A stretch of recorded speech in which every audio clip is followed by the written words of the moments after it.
بسم اللہ الرحمن الرحیم۔ ڈسکور اوریجنل کے معزز ناظرین السلام علیکم۔ اب کس نمبر 450 ملاحظہ فرمائیں۔ تھوڑی سی روشنی اندر پھیلی تو مجھے فرش پر گرا ہوا ریوالور نظر آ گیا۔ میں نے جھپٹ کر اسے اپنے قبضے میں لیا اور پھر للی کی طرف دیکھا۔ اس کا چہرہ خون سے بھرا ہوا تھا مگر وہ ہوش میں تھی اور مجھے تعریفی نظروں سے دیکھتے ہوئے مسکرا رہی تھی۔ ویل ڈن بوائے، تم میری فکر مت کرو۔ مس للی، آپ کو یقین ہے کہ آپ ٹھیک ہو؟ میں نے غالب کی طرف دیکھ کر کہا۔ غالب اپنے دونوں اغوا کندگان سے فری سٹائل لڑ رہا تھا اور اس میں کوئی شک نہیں کہ پٹ رہا تھا، مگر اس میں توفیق ان کو لاتیں بھی اور مکے بھی مار رہا تھا۔ وہ پروفیشنل لوگ تھے، چنانچہ ان کے چار ہاتھوں کا کوئی وار خالی نہیں جاتا تھا، مگر مرزا غالب جو بالیاز پیشہ صافی طبعاً شاعر اور مزاج کے اعتبار سے عاشق تھے، دو ہاتھ چلاتے تھے تو ایک کسی کے لگ بھی جاتا تھا اور قطعی بے ضرر ثابت ہوتا تھا۔ تاہم کمال اس کی پھرتی کا تھا جس کی وجہ سے ابھی تک وہ دونوں سے قابو نہیں کر پائے تھے۔ میرے میدان جنگ میں کودتے ہی طاقت کا توازن غالب کے حق میں ہو گیا۔ اس کے ایک قریب کو میں نے پے در پہ مکے مار کے چوپٹ کر دیا۔ وہ چکرا کے گرنے ہی والا تھا کہ میں نے اسے سنبھال لیا۔ وہ کسی نشے میں دودھ شرابی کی طرح ڈولتا رہا۔ یہ وہی سورما تھا جو چیون گم کھا کے بیل کی طرح جگالی کر رہا تھا۔ اس کے جبڑے نہ صرف یہ کہ ساکت تھے بلکہ خاصے ڈھیلے پڑ کے لٹک گئے تھے۔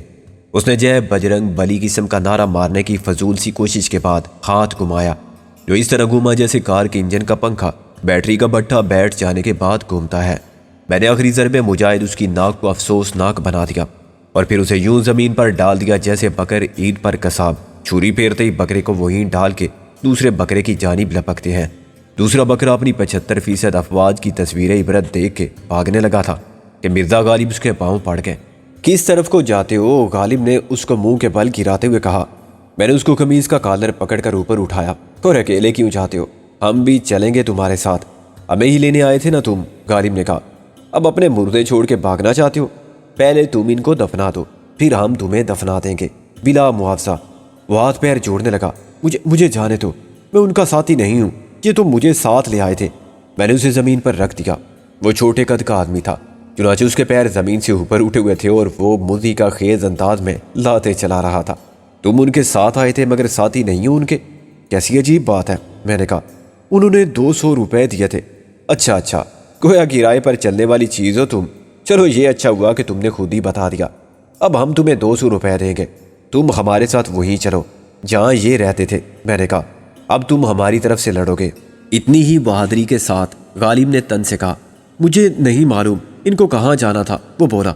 شاید تم کو یاد نہیں آ رہا ہے، کوئی بات نہیں، ذہنی صدمے کا عارضی اثر ہے، میں نے کہا۔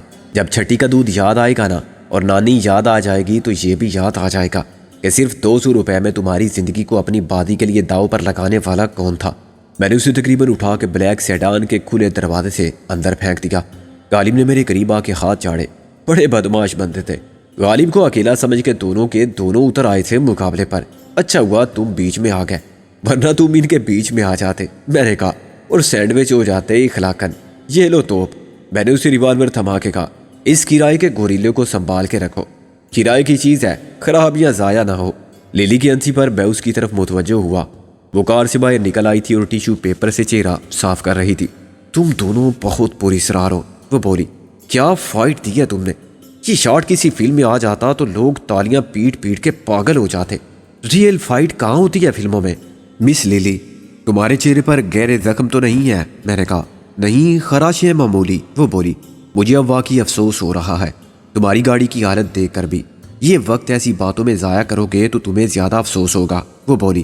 اس گاڑی میں نے کہا، میں باقی سب کو سمیٹ لوں، ان کو یہاں چھوڑ کے تو نہیں جا سکتے۔ اور میں اپنی گاڑی چھوڑ جاؤں؟ اس نے نفی میں سر ہلایا۔ گاڑی ہم بعد میں لے جائیں گے، میں نے اسے سمجھانے کی کوشش کی۔ بعد میں؟ کب؟ ہم پہلے ان چاروں کو کہیں پہنچا دیں، میں نے کہا۔ غالباً ایک تو جائے گا سرکاری مردہ خانے، باقی 3۔ کیا ایک کو قتل کر دیا تم نے؟ وہ خوفزدہ ہو کے بولی۔ قتل کرنے کا کوئی ارادہ نہیں تھا میرا، مگر وہ قتل ہونے کے لیے آیا تھا، مجھے اس کی خواہش پوری کرنی پڑی، میں نے کہا۔ تم فکر مت کرو، تم نے نہ کچھ دیکھا نہ سنا۔ کیسی باتیں کرتے ہو، وہ بولی۔ میری گاڑی کی یہ حالت تو نہیں تھی پہلے، کیا پولیس نہیں پوچھے گی مجھ سے؟ مس للی، تم بہت نروس ہو، حالانکہ ٹکر مارتے وقت تم نے خاصی جرات دکھائی تھی، میں نے کہا۔ یہ سب خرابی ہماری وجہ سے ہوئی، نہ ہم دخل در معقولات کرتے، نہ تم کو ان معاملات میں ملوث ہونا پڑتا، مگر کوئی بات نہیں، ہم سب ٹھیک بھی کر دیں گے۔ چلو تم آگے بیٹھو، میں ان سب کو ڈیکی میں ڈالتا ہوں۔ میں اپنی گاڑی نہیں جہاں چھوڑوں گی۔ اوکے اسے بھی لے چلتے ہیں، میں نے کہا۔ وہ اس قابل نہیں ہے کہ تم اسے چلا کے لے جا سکو، ہم اسے ٹو کر کے لے جاتے ہیں، لیکن پلیز، میں نے سخت لہجے میں کہا اور اس کو بازو سے پکڑ کر بلیک سیڈان کی اگلی سیٹ پر بٹھا دیا۔ یہاں بحث مت کرو مجھ سے، میں راستے میں سب سمجھا دوں گا۔ وہ میری درشتی سے سہم گئی اور اس کے اندر جمع ہو جانے والے خوف کے طوفان کی جو لہر اسے بہا کر لے جانے والی تھی وہ ٹوٹ گئی۔ میں نے اٹھا کے لاش کو بلیک سیڈان کی ڈکی میں ڈالا، جو اتنی بڑی تھی کہ 8-10 مردے اس میں آسانی سے سما جاتے۔ باقی 2 بے ہوش تھے اور اس بات کا ڈر تھا کہ وہ بھی کسی وقت ہوش میں آ گئے تو راستے میں ایک اور ہنگامہ کھڑا کر دیں گے۔ احتیاطاً میں نے ان کو ڈکی میں ڈالنے کے بعد تار کے ان ٹکڑوں سے باندھ دیا جو ڈکی کے اندر تھے اور ٹیل لائٹس تک پھیلے ہوئے تھے۔ یہ تار زیادہ مضبوط نہیں تھے، لیکن وہاں اور کچھ دستیاب بھی نہ تھا۔ ڈکی میں ایک ہی مضبوط رسی تھی جس کی مجھے للی کی گاڑی کو ٹو کرنے کے لیے ضرورت تھی۔ للی کی گاڑی کا سامنے والا حصہ تباہ ہو گیا تھا، اس کا بونٹ خاصا اندر چلا گیا تھا۔ ہیڈ لائٹس کا چورا تو سب سے پہلے ہوا ہوگا، بمپر بھی درمیان سے اندر گھسا تھا۔ شاید اس سے گاڑی کا ریڈیٹر ٹوٹا تھا کہ سب پانی نیچے بہہ گیا تھا۔ بونٹ کو کھولے بغیر میں اندازہ کر سکتا تھا کہ ریڈیٹر فین بھی ٹوٹا ہوگا، اور اس حالت میں انجن سٹارٹ ہو بھی جاتا تو کار کو چلایا نہیں جا سکتا تھا۔ بلیک سیڈان لمبی اور اونچی گاڑی تھی، چنانچہ اس کا صرف وہ حصہ تباہ ہوا تھا جس میں ٹیل لائٹس تھی، اور ڈکی کا نچلا حصہ پیچک گیا تھا۔ اس کا انجن بالکل محفوظ رہا تھا، چنانچہ ہم للی کی کار کو محاذ جنگ سے کھینچ کر ہی لے جا سکتے تھے۔ آہستہ آہستہ پورا پلان میرے ذہن میں واضح ہوتا جا رہا تھا۔ مجھے فکر تھی تو صرف للی کی۔ ان بدماشوں نے اس کی کار کو دیکھ لیا تھا، ہم تو غائب ہو جائیں گے، مگر للی کیا کرے گی؟ ان سے بچ کر کہاں جائے گی؟ وہ کوئی گمنام عورت نہیں تھی، اور کار کے نمبر سے اس کا پتہ ٹھکانہ معلوم کرنا کوئی مشکل کام نہ تھا۔ وہ انہیں کیا بتائے گی کہ ہم کون تھے اور کہاں گئے؟ لیکن ان سب سوالات کا جواب فوراً تلاش کرنا بھی ممکن نہ تھا۔ میں نے اگنیشن کی چابیاں نکال کے للی کی کار کی ڈکی کھولی تو اس میں مجھے دوسری رسی مل گئی۔ ہر سمجھدار کار ڈرائیور یا پرانی کار کا مالک دور اندیش ہو تو برے وقت سے بچنے کے لیے اسباب پہلے سے مہیا رکھتا ہے۔ گاڑی کسی ویرانے میں ٹھہر جائے اور چلنے پر کسی صورت آمادہ نہ ہو تو ایک رسی بہت کام آتی ہے۔ کوئی نہ کوئی رحم دل کار والا اسے اپنی کار کے پیچھے باندھ کے گاڑی یا مکینک کے دروازے تک چھوڑ ہی جاتا ہے۔ اس دوسری رسی نے میرا پہلا مسئلہ حل کر دیا۔ میں نے ان دونوں کو جو بے ہوش تھے انہی کی رسی سے باندھ دیا۔ دونوں کی پشت مل گئی اور چہرے مختلف سمتوں میں رہے۔ ان کے ہاتھوں کو پیروں کے متوازی کر کے میں نے پوری رسی نیچے سے اوپر تک لپیٹ دی۔ وہ ایک لکڑی کے لٹھے کی طرح ہو گئے، مگر وہ لڑک نہیں سکتے تھے۔ اگر وہ لڑکتے تو باری باری ایک دوسرے کے اوپر سے گزرتے۔ جو میلے چیتھڑے گاڑی کو صاف کرنے کے لیے پڑے ہوئے تھے وہ ان کی آوازیں بند کرنے کے کام آئے۔ یہ سب کام میں نے بڑی پھرتی سے 5 منٹ میں ختم کر لیا تو ہجرت کا دوسرا مرحلہ شروع ہوا۔ اس کے لیے میں نے للی کی مختصر گاڑی کو جہاز جیسی بلیک سیڈان کے ساتھ ایسے باندھا جیسے ہندوؤں کی شادی میں پھیرے کی رسم کے وقت دولہا کے ساتھ دلہن کو باندھا جاتا ہے۔ اب ہم واپسی کے سفر کے لیے تیار ہیں۔ میں نے مرزا غالب کو مطالعہ کیا۔ لاؤ یہ تو مجھے تو پہلے میں اسے شوٹ کروں گا۔ غالب نے کسی ضدی بچے کی طرح اکڑ کر کہا، کر لینا بیٹا۔ میں نے اسے ایک شفیق باپ کی طرح ڈانٹ کر کہا، جلدی کیا ہے، چلو شاباش اس گاڑی میں۔ غالب کو پیچھے والی کار میں بیٹھ کے صرف اسٹیئرنگ سنبھالنا تھا اور ضرورت کے وقت بریک لگا کے دونوں کاروں کا درمیانی فاصلہ برقرار رکھنا تھا۔ اس سے کوئی فرق تو نہیں پڑتا تھا، کیونکہ اب دونوں کاریں 10 بار بھی گلے مل جاتی تو نقصان جہاں سیر تھا وہاں سوا سیر ہو جاتا۔ لیکن للی اپنی گاڑی کے بارے میں بہت فکر مند نظر آتی تھی۔ مجھے حیرت تھی کہ اسے اپنی زندگی کو لاحق خطرات کا خیال نہیں۔ ایک مرد کے متعصب ذہن سے سوچتے ہوئے میں نے طے کیا کہ عورت ذات اتنی دور کا کیسے سوچ سکتی ہے؟ اسے تو بس سامنے کا نقصان دکھائی دے رہا ہے۔ مس للی، کیا تم یہ شپ چلا سکتی ہو؟ میں نے کہا۔ میرا خیال ہے کہ چلا سکتی ہوں، اس میں وہ سب چیزیں ہیں نا، کلچ، بریک، ایکسیلریٹر وغیرہ۔ وہ مسکرائی اور ڈرائیور کی نشست پر کھسک گئی۔ اس نے اگنیشن میں لگی ہوئی چابی تلاش کی اور اسے آن کر کے میری طرف اجازت طلب نظروں سے دیکھا۔ میں نے اقرار میں سر ہلایا اور دروازہ بند کر کے اپنا رخ پیچھے کی طرف کر لیا۔ مس للی، گاڑی کو گدا گاڑی سمجھ کے چلانا، ورنہ اس کا انجن بے قابو ہو گیا تو تمہارے لیے دونوں گاڑیوں کو سنبھالنا مشکل ہو جائے گا۔ بالکل بائیں جانب رہنا۔ Will you please shut up, وہ بھنا کے بولی۔ میرے ڈرائیونگ انسٹرکٹر بننے کی کوشش مت کرو۔ میں کئی بار ایسی گاڑیوں کو کھینچ کر لے جا چکی ہوں جن کے مقابلے میں میری گاڑی بالکل نئی سمجھی جا سکتی ہے، اور یہ بھی پہلا موقع نہیں ہے کہ میری گاڑی ٹو کی جا رہی ہے۔ آخری بات تمہاری اطلاع کے لیے یہ ہے کہ میں لانچ بھی چلاتی ہوں اور چھوٹا جہاز اڑانے کا لائسنس بھی رکھتی ہوں، جو فلائنگ نہ کرنے کی وجہ سے رینیو نہ ہو سکا، ورنہ میں امپریس ہو گیا۔ میں نے کہا لیکن دیکھو، ایسی ہچکی لے گا انجن تو جھٹکے سے وہ نازک رشتہ ٹوٹ جائے گا جو اس پرانی اور تمہاری بالکل نئی گاڑی کے درمیان قائم ہے۔ پھر میرا دوست اور تمہاری گاڑی دونوں پیچھے رہ جائیں گے اور ہمیشہ کے لیے بچھڑ جائیں گے۔ وانسی فنی مین، تمہارا بھائی اب تمہارا دوست ہو گیا۔ سب انسان آپس میں بھائی بھائی ہیں، میں نے فلسفیانہ لہجے میں کہا۔ وہ بھی تمہارے بھائی ہیں جو ڈیکی میں لیٹے ہوئے ہیں۔ وانسی کیا رشتہ ہے، اخوت ہے۔ کار اتنی دیر میں ایک لمبا چکر کاٹ کے نیم دائرہ بناتی ہوئی واپس بڑی سڑک پر آ گئی تھی۔ وہ سب کاروائی جو ویران کچی سڑک پر ہوئی تھی کسی نے نہیں دیکھی تھی۔ ایک تو بڑی سڑک بھی بہت بڑی نہیں تھی اور اس پر ٹریفک برائے نام رہتی تھی، پھر یہ کہ ہمارے اور سڑک کے درمیان درخت اور جھاڑیوں کی دیوار سی خائل رہی تھی۔ یہ بھی میرا بھائی ہے، میں نے پچھلی سیٹ پر پڑے ہوئے شخص کے سر کو ریوالور کی نالی سے دبا کے کہا۔ ایک سگا بھائی ہوتا ہے، ایک سوتیلا، کوئی رشتے کا اور کوئی نام کا۔ یہ بڑا خبیث بھائی ہے نا؟ اس نے مجبوراً اقرار میں سر ہلایا۔ اس کی یادداشت اچانک خراب ہو گئی ہے، میرا خیال ہے اندر کا کوئی پرزہ ٹوٹ گیا ہے یا ڈھیلا ہو گیا ہے۔ میں نے کہا کھوپڑی کو کھول کر دیکھنا پڑے گا۔ بیچارے کو نام تک یاد نہیں رہا اپنا۔ کیا ہے بھائی تیرا نام؟ وہ چپ رہا اور مجھے التجا کرنے والی نظروں سے دیکھتا رہا۔ معلوم نہیں کون اس کو کرائے پر چلاتا رہا۔ 200 روپے دے کر بھرنے کے لیے روانہ کر دیا۔ کون ہے وہ بدماش؟ میں نے کہا دیکھو میں تم کو کچھ نہیں بتا سکتا، تم چاہو تو مار ڈالو مجھے، لیکن جس بات کا مجھے علم نہیں وہ میں کیسے بتاؤں؟ مجھے ان میں سے ایک نے بلایا تھا کہ ذرا سی دیر کے لیے آ جاؤ، ایک چھوٹا سا کام ہے۔ میں آ گیا۔ اس نے مجھے 200 روپے دیے اور کہا کہ چلو ذرا سمندر تک ڈرائیو کرتے ہیں۔ یہاں آ جانے کے بعد اس نے بتایا کہ ایک آدمی کو ساتھ لے جانا ہے۔ یہ نہیں بتایا تھا کہ کہاں اور کیوں۔ یہ تو بتایا ہوگا کہ وہ آدمی کون ہے، بس یہ کہا تھا کہ ایک ہے۔ اس نے میرے بارے میں خاصی فحش گالی استعمال کی، خواہ مخواہ ٹانگ اڑا کے ہمارا کام خراب کیا۔ سیٹھ نے کہا ہے کہ اسے سامنے لاؤ ذرا۔ اور یہ سیٹھ کون ہے؟ سیٹھ کوئی بھی ہو سکتا ہے، جو پیسہ دے وہ سیٹھ۔ وہ بولا ہم نہیں پوچھتے فالتو باتیں، اور کوئی نام بتاتا بھی نہیں ہے۔ یہ سیٹھ کا آدمی کون تھا جس نے تمہیں بلایا تھا؟ میں نے محسوس کیا کہ وہ سچ بول رہا ہے۔ وہی جس کو مار دیا تم نے۔ دادا تو نہیں تھا، مگر اپنے آپ کو شیامو دادا بولتا تھا۔ اس نے کہا باقی 2 کو بھی اسی نے بلوایا تھا۔ ایسے چھوٹے موٹے کام ہو تو کام کرنے والے بہت ہوتے ہیں، اس لیے دام بھی کم ملتے ہیں۔ 2 افراد کا اغوا چھوٹا کام ہے؟ ہاں، شیامو نے بولا تھا کہ بس ان کو اٹھا کر گاڑی میں ڈالنا ہے، سیٹھ کے پاس میں خود لے جاؤں گا، یہ گاڑی بھی اسی کی ہے۔ وہ بولا بڑا کام کیا ہوتا ہے؟ بڑے کام بہت ہیں، ابو نے کبھی نہیں کیے۔ جو لوگ کرتے ہیں بڑا مال کماتے ہیں، شراب کی سمگلنگ، جوئے کا اڈا، عورت کا دھندا، جیسا یہ شیامو کرتا تھا۔ قتل کا اور ڈاکہ سب بڑے کام ہیں۔ تم باقی 2 کو نہیں جانتے؟ نام نہیں معلوم، دیکھا پہلے بھی تھا، ایک ہی دنیا ہے اپنی، اس لیے ملتے رہتے ہیں۔ وہ بولا ان کو بھی 200 روپے ملے ہوں گے، اور شیامو دادا کو پتہ نہیں، اپنا خیال ہے کہ اس نے سیٹھ سے 2000 تو ضرور لیے ہوں گے۔ تم مجھ سے معلوم کر سکتے ہو کہ وہ سیٹھ کون ہے جس نے تمہیں بلوایا تھا؟ اس نے ایک آدمی کا کہا تھا۔ ہاں، شاید خود شیامو کو پتہ نہیں تھا کہ آدمی 2 ہوں گے۔ وہ بولا اور وہ بھی جلیبی کی طرح سیدھے نہیں ہوں گے۔ یہ معلوم ہوتا اسے تو وہ اسے چھوٹا کام نہ سمجھتا۔ 2 لاکھ میں بھی اپنی گردن تڑوانے کون جاتا ہے؟ میں نے کہا ہم اب شہر کے قریب تھے، چنانچہ جگہ جگہ ٹریفک پولیس کے سارجنٹ نظر آنے لگے تھے۔ سڑکوں پر گاڑیوں اور بسوں کے ساتھ سائیکلوں، سکوٹروں کی آمد و رفت بھی بہت بڑھ گئی تھی۔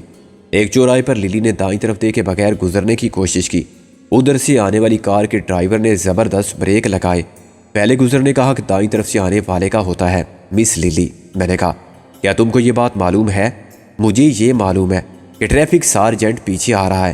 وہ عقب نما آئینے میں دے کر بولی یاد رکھو ہم مکینک ہیں، تم نے ہمیں بلایا تھا گاڑی ٹھیک کرنے کے لیے، مگر تمہاری اپنی غلطی کی وجہ سے جب گاڑی ٹھیک ہو گئی تو ہماری گاڑی سے ٹکرا گئی۔ جب تم نے گاڑی سٹارٹ کی تو تم کو اندازہ نہیں تھا کہ بریک بھی فیل ہو چکے ہیں۔ ہم اب گاڑی اپنے ورک شاپ لے جا رہے ہیں۔ شکایت نہ تم کو ہے نہ ہمیں، تم ذرا نروس ہو اس لیے چوک میں بے احتیاطی ہو گئی۔ رائٹ، میرے کاغذات پورے ہیں، مگر تم عموماً یہ لوگ کسی مکینک کے منہ نہیں لگتے۔ اس کے علاوہ بس للی، بعض اوقات خوبصورت عورت کی ایک مسکراہٹ وہ کام کر جاتی ہے جو بندوق کی گولی نہیں کر پاتی۔ میں نے کہا تم سیدھے اور خاموش بیٹھنا پسند کرو گے، کرائے کے گوریلے، یا میں وہی کروں گا؟ جو تم نے کہا۔ اگر کسی نے پوچھا۔ سارجنٹ نے سائرن بجا کے ہمیں متوجہ کرنے کی کوشش کی۔ میں نے للی سے کہا کہ وہ پرواہ نہ کرے اور چلتی رہے، اس سے وہ مشتعل ہوگا، ہمارا جرم زیادہ سنگین بھی ہو جائے گا۔ وہ پریشان ہو کے بولی، سائیکالوجی مس للی۔ میں نے کہا، ہم یہ ظاہر کر رہے ہیں کہ ہمیں تو احساس بھی نہیں کہ ہم سے کوئی غلطی سرزد ہوئی تھی۔ خود سوچو کہ ہم نے کچھ نہ کیا ہوتا تو یہ کیوں سمجھتے کہ پولیس ہمارے پیچھے آ رہی ہے؟ سڑک پر اور گاڑیاں بھی تو ہیں۔ سارجنٹ نے اتنی دیر میں ہمیں اوورٹیک کرتے ہوئے اپنی موٹر سائیکل کو بالکل سامنے لا کے خاص سے اشارہ کیا کہ ہم گاڑی کو ایک کنارے پر روک لیں۔ حسب توقع اس نے پولیس کی روایتی بد اخلاقی کا مظاہرہ کرتے ہوئے گھرا کے پوچھا، کیا تم لوگ بہرے ہو؟ سائرن سن کے گاڑی کیوں نہیں روکی؟ اس کے لہجے میں جنونی ہند کی گھن گرج تھی۔ مجھے کیسے محسوس ہو سکتا تھا کہ سائرن میرے لیے ہے؟ للی نے کہا۔ میں نے اس کی تائید کی۔ سائرن کوئی لاؤڈ اسپیکر نہیں ہوتا کہ نام لے کر پکارے۔ ویسے بات کیا ہے؟ تم اپنا منہ اس وقت تک بند رکھو جب تک میں تم سے کوئی سوال نہ کروں۔ وہ میری انگریزی سن کے کچھ دب گیا۔ خاتون، آپ نے بہت غلط طریقے پر چوک کراس کیا تھا، ایک حادثہ ہوتے ہوتے رہ گیا۔ سوری آفیسر، للی نے ایک دلکش مسکراہٹ میں آواز کا ترنم شامل کر کے کہا۔ میں اپنی طرف سے تو محتاط تھی۔ میں ڈرائیونگ لائسنس دیکھ سکتا ہوں آپ کا؟ وہ رکھائی سے مگر نرم لہجے میں بولا۔ ضرور، وہ میری گاڑی میں ہے۔ للی نے انگوٹھے سے پیچھے کی طرف اشارہ کیا اور نیچے اتری۔ کیا ہوا ہے آپ کی کار کو؟ وہ بولا۔ بس سونے والی بات تھی، اور پھر افسوس سے کہنا پڑتا ہے مجھے کہ وہ بھی میری ہی غلطی تھی۔ للی نے لجا کی شرمندگی سے کہا، گویا آپ غلطی اکثر کرتی ہیں، ایسی ہی خطرناک قسم کی۔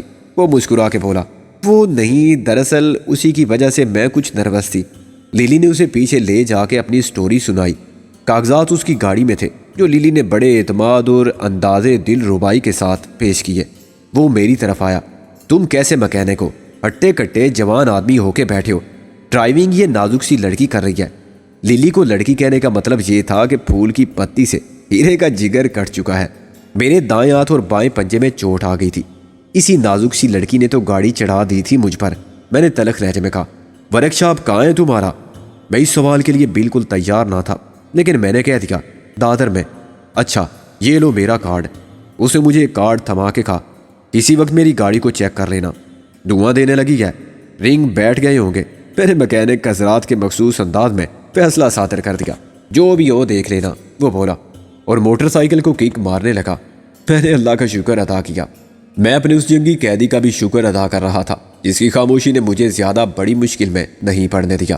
اگر وہ چلانے لگتا تو مجھے اس کو بھی خاموش کرنا پڑتا، اور پھر پولیس سارجنٹ سے نمٹنے کے لیے زور یا زر صرف کرنا پڑتا۔ لیکن وہ خود ایک مجرم تھا، مجرموں کا تعاون و مددگار تھا، اور انہی کی دنیا کا باسی تھا۔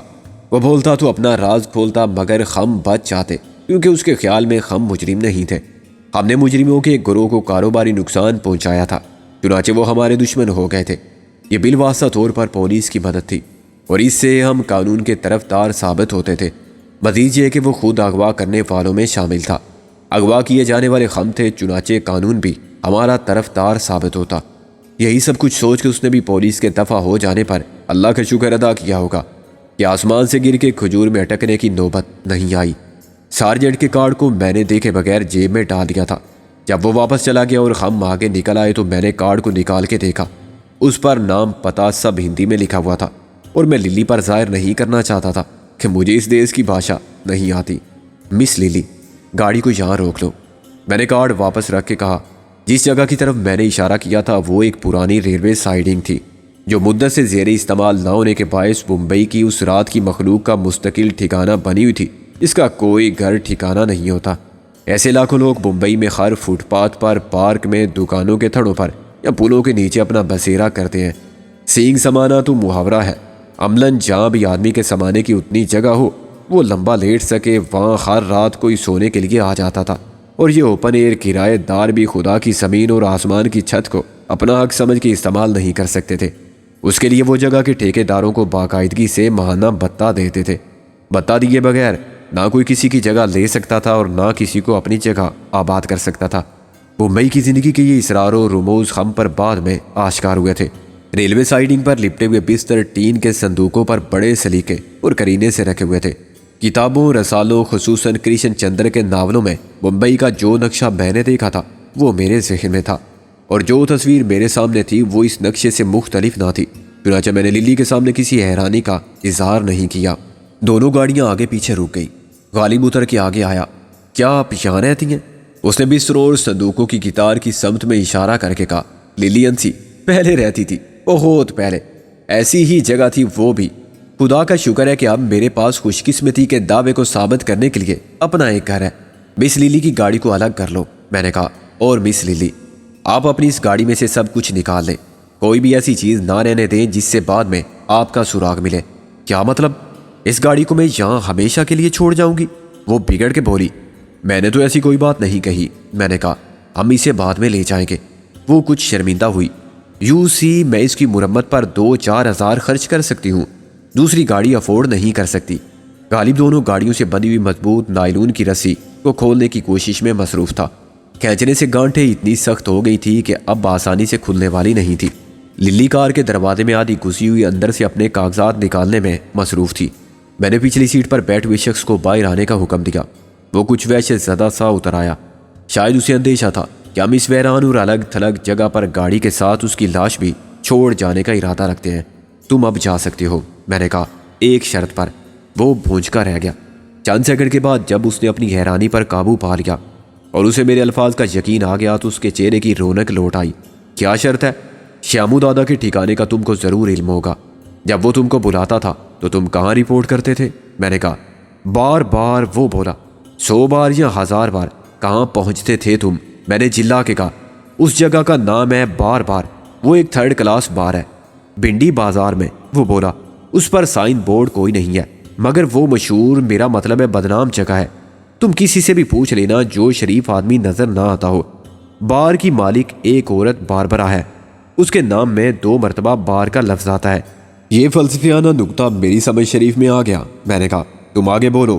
اس کماش کی عورت ہے، ویسی ہی جیسی کہ ہونی چاہیے اس کاروبار میں۔ وہ بار کے علاوہ کعبہ خانہ چلاتی ہے۔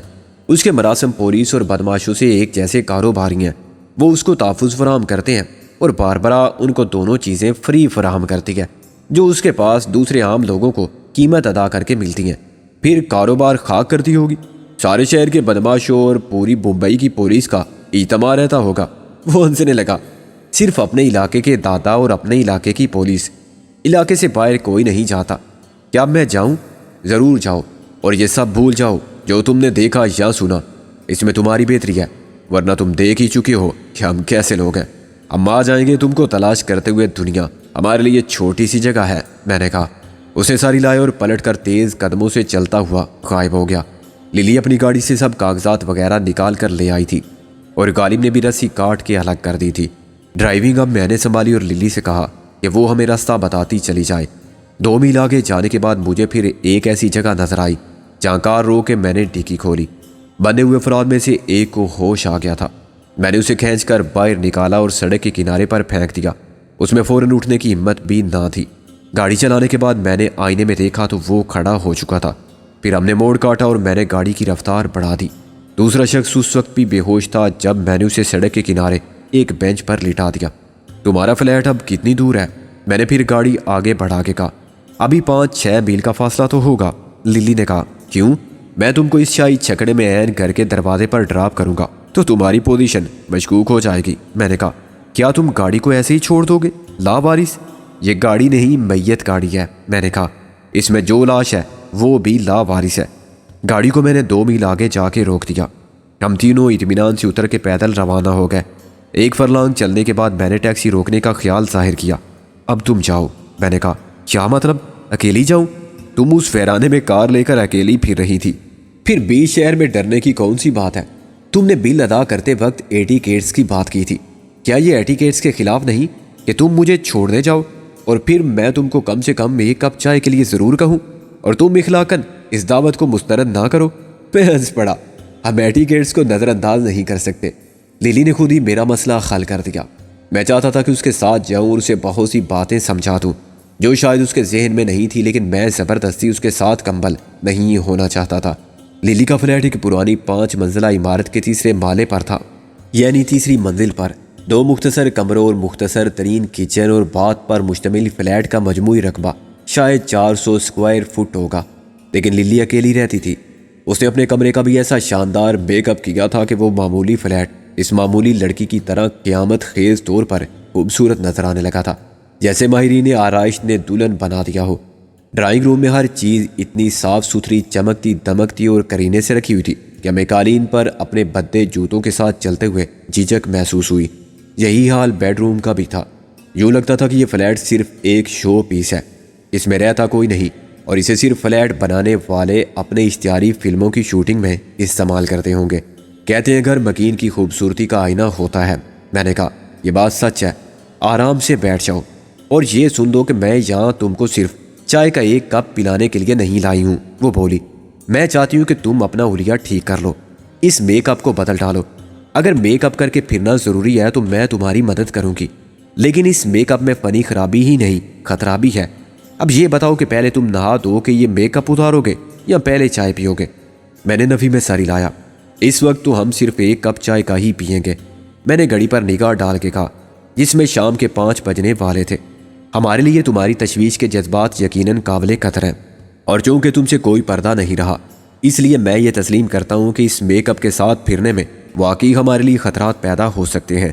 ہمارا اصل چہرہ پھر کبھی دیکھنا، جب ہم تمہارے فنکار ہاتھوں سے اپنا چہرہ بدلوانے آئیں گے۔ آج کس بات کی جلدی ہے؟ وہ مایوسی سے بولی۔